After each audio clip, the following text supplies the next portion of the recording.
Great Expectations by Charles Dickens. Chapter 1.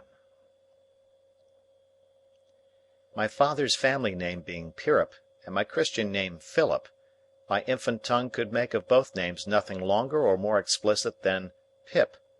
So I called myself Pip, and came to be called Pip. I gave Pirrip as my father's family name on the authority of his tombstone and my sister, Mrs. Joe Gargery, who married the blacksmith. As I never saw my father or my mother, and never saw any likeness of either of them, for their days were long before the days of photographs, my first fancies regarding what they were like were unreasonably derived from their tombstones. The shape of the letters on my father's gave me an odd idea that he was a square, stout, dark man, with curly black hair. From the character and turn of the inscription, "Also Georgiana, wife of the above," I drew a childish conclusion that my mother was freckled and sickly.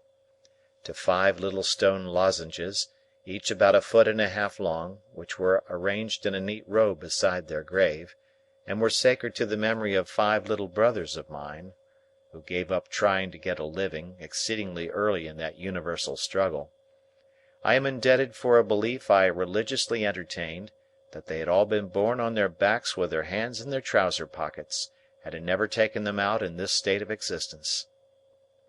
Ours was the marsh country, down by the river, within, as the river wound, 20 miles of the sea.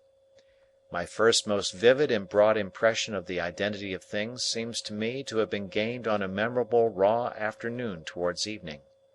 At such a time I found out for certain that this bleak place overgrown with nettles was the churchyard, and that Philip Pirrip, late of this parish, and also Georgiana, wife of the above, were dead and buried, and that Alexander, Bartholomew, Abraham, Tobias, and Roger, infant children of the aforesaid, were also dead and buried, and that the dark flat wilderness beyond the churchyard, intersected with dikes and mounds and gates, with scattered cattle feeding on it, was the marshes, and that the low leaden line beyond was the river, and that the distant savage lair from which the wind was rushing was the sea, and that the small bundle of shivers growing afraid of it all and beginning to cry was Pip. "Hold your noise!"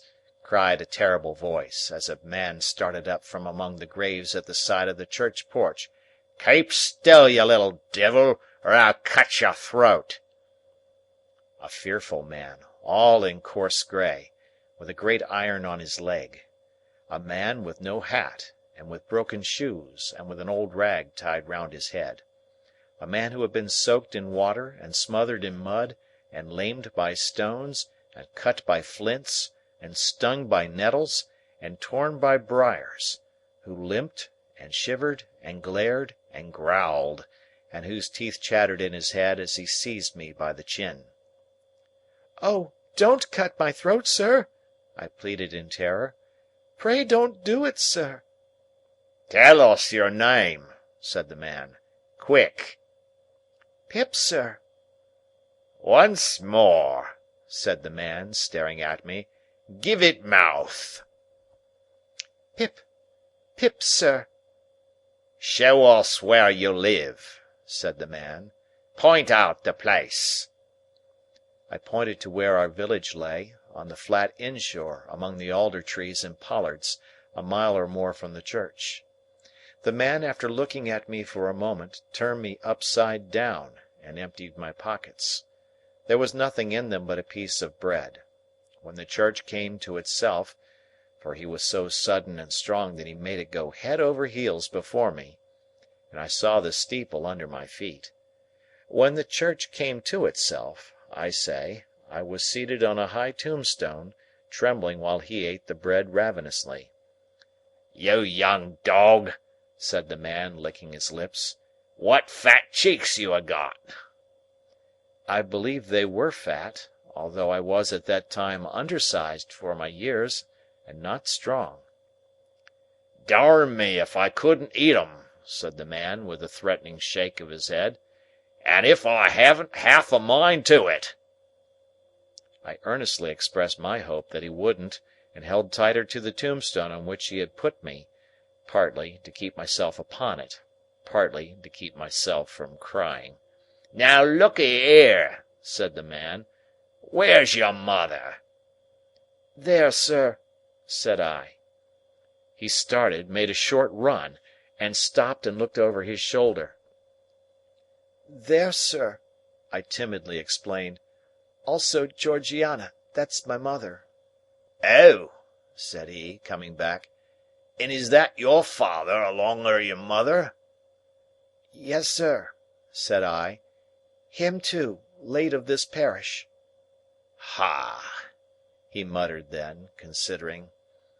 "Who do you live with? Supposing you're kindly let to live, which I hadn't made up my mind about." "My sister, sir. Mrs. Joe Gargery. Wife of Joe Gargery, the blacksmith, sir."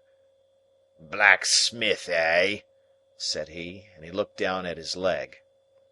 After darkly looking at his leg and me several times, he came closer to my tombstone, took me by both arms, and tilted me back as far as he could hold me, so that his eyes looked most powerfully down into mine, and mine looked most helplessly up into his. "Now look'ee here," he said, "the question being whether you're to be let to live. You know what a file is?" "Yes, sir." "And you know what wittles is?" "Yes, sir." After each question, he tilted me over a little more, so as to give me a greater sense of helplessness and danger. "You get me a file." He tilted me again. "And you get me wittles." He tilted me again. "You bring 'em both to me." He tilted me again. "Or I'll have your 'art and liver out." He tilted me again.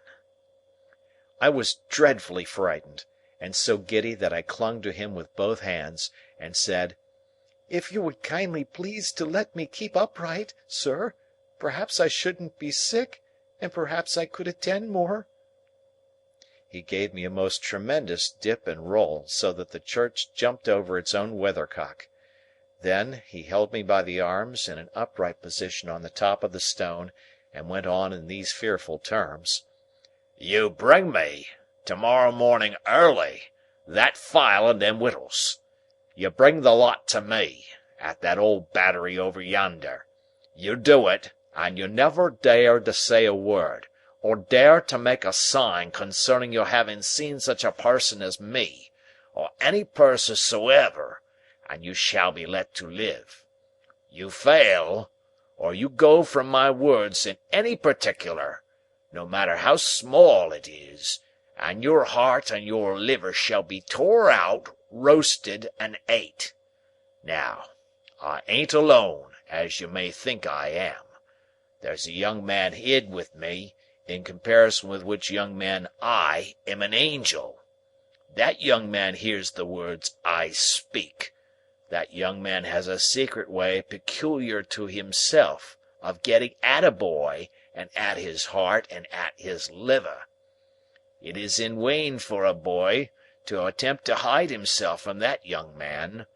A boy may lock his door, may be warm in bed, may tuck hisself up, may draw the clothes over his head, may think himself comfortable and safe, but that young man will softly creep his way to him, and tear him open. I am a keeping that young man from harming of you at the present moment, with great difficulty. I find it very hard to hold that young man off of your inside. Now, what do you say?" I said I would get him the file, and I would get him what broken bits of food I could, and would come to him at the battery early in the morning. "Say Lord strike you dead if you don't," said the man. I said so, and he took me down. "Now," he pursued, "you remember what you've undertook, and you remember that young man, and you get home." Good night, sir," I faltered. "Much of that," said he, glancing about him over the cold wet flat. "I wish I was a frog, or a eel." At the same time he hugged his shuddering body in both his arms, clasping himself as if to hold himself together, and limped towards the low church wall. As I saw him go, picking his way among the nettles, and among the brambles that bound the green mounds, he looked in my young eyes as if he were eluding the hands of the dead people, stretching up cautiously out of their graves to get a twist upon his ankle and pull him in. When he came to the low church wall, he got over it, like a man whose legs were numbed and stiff, and then turned round to look for me. When I saw him turning, I set my face towards home, and made the best use of my legs. But presently I looked over my shoulder, and saw him going on again towards the river, still hugging himself in both arms, and picking his way with his sore feet among the great stones dropped into the marshes here and there, for stepping places when the rains were heavy or the tide was in. The marshes were just a long black horizontal line then, as I stopped to look after him, and the river was just another horizontal line, not nearly so broad nor yet so black, and the sky was just a row of long angry red lines and dense black lines intermixed. On the edge of the river I could faintly make out the only two black things in all the prospect that seemed to be standing upright.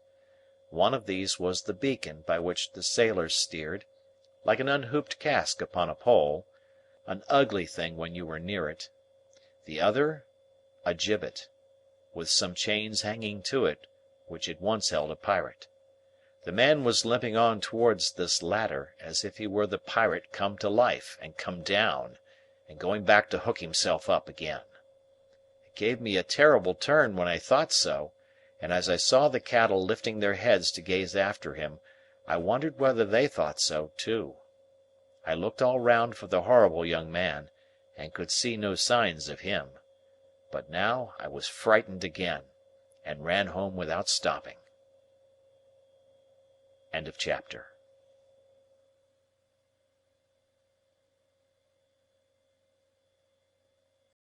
Thank you for watching. Do subscribe to my channel and give your valuable suggestion in comment box.